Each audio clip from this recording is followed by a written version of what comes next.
Hello guys, welcome to back my Patidar education hub channel पर आपका स्वागत है। आज का जो हमारा टॉपिक होने वाला है, निरक्षीय स्थिति में विद्युत क्षेत्र की तीव्रता, आज हम ज्ञात करने वाले हैं। कल हमने अक्षीय स्थिति में विद्युत क्षेत्र की तीव्रता ज्ञात की थी। तो आज एक बिंदु -Q से +Q तक आवेश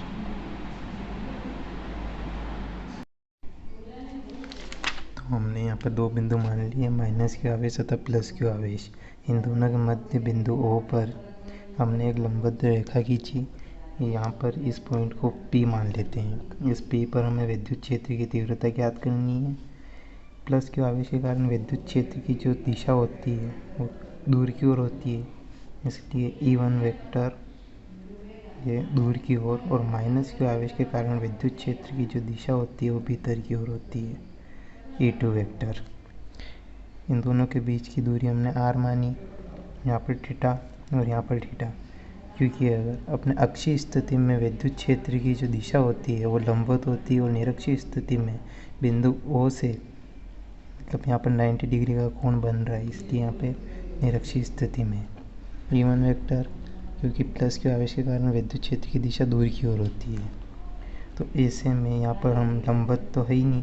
अगर E1 वेक्टर और E2 वेक्टर अगर लंबवत होते तो हम डायरेक्ट निकाल लेते, लेकिन यहाँ पर लंबवत नहीं है, इसलिए यहाँ पर एक घटक बनेगा।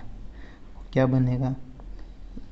ये यहाँ पर ये एक घटक हमने यहाँ पे ये मान लिया, इसको हम क्या बोलेंगे, E1 sine theta, E1 sine theta. और यहाँ पर हम मानेंगे E2 कोस थीटा, ठीक।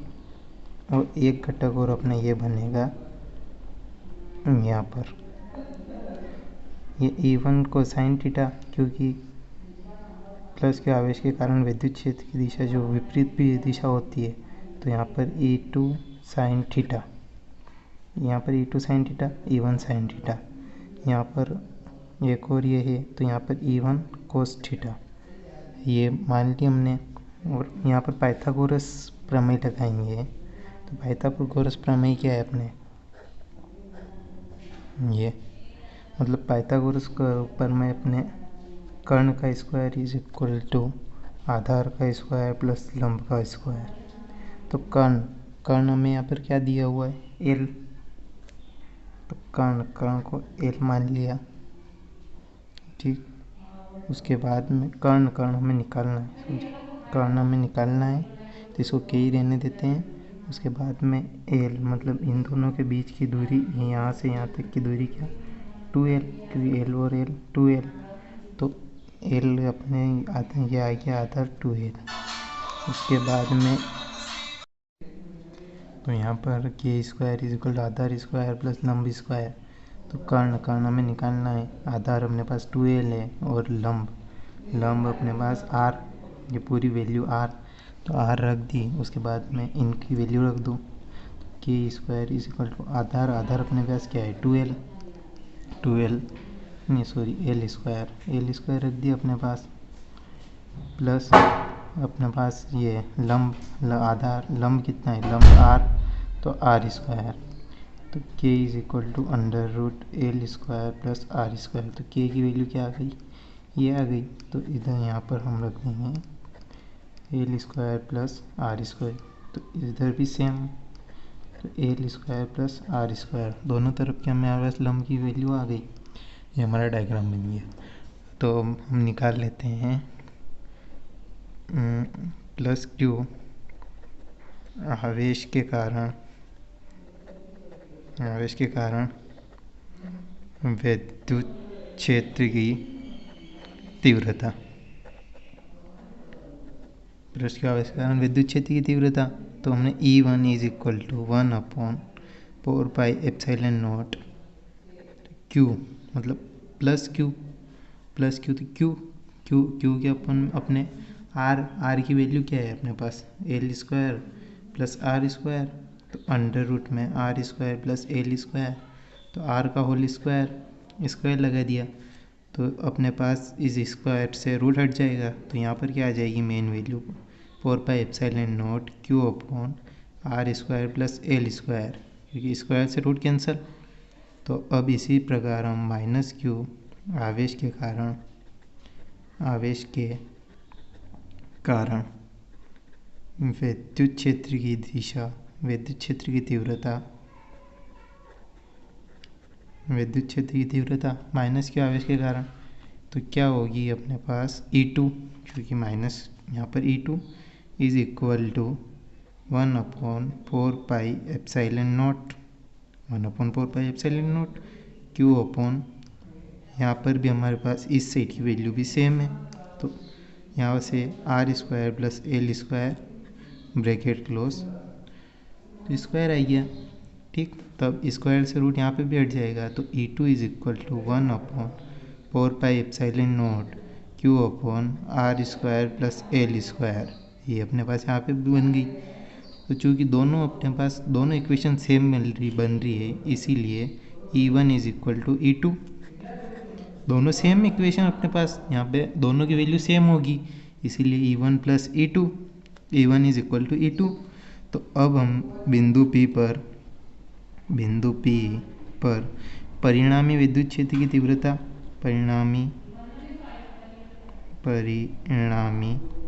विद्युत क्षेत्र की तीव्रता ज्ञात करेंगे, विद्युत क्षेत्र की तीव्रता। ठीक, बिंदु P पर विद्युत क्षेत्र की तीव्रता अपने ज्ञात करनी है।